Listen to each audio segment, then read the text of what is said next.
Ito, meron akong natirang miswa. Nagluto kasi yung anak niya ng miswa, hindi namin naubos. Kasi hindi ko rin gusto yung niluto niyang miswa, kakaiba. Hindi ko alam kung anong style na luto niya yun at parang walang lasa. Kaya siguro yung nanay niya hindi rin kumain. Wag na natin sabihin na hindi masarap.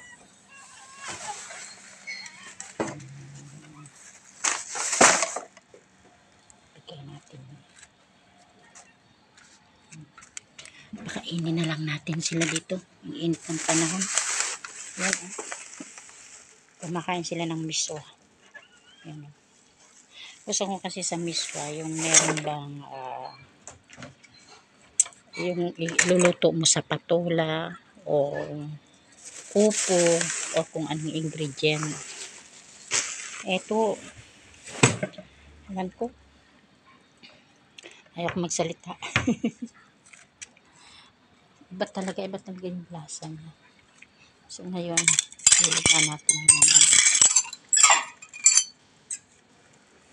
yan.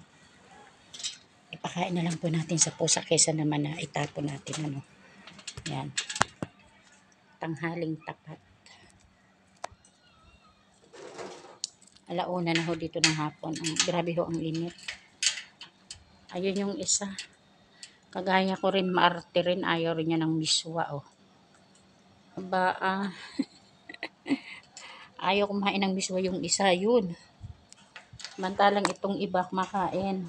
Hindi ito mapili. Ibig sabihin, hindi siya mapili.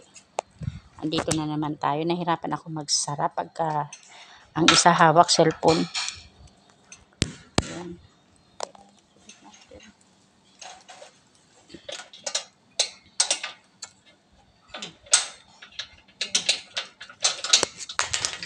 Bye-bye. So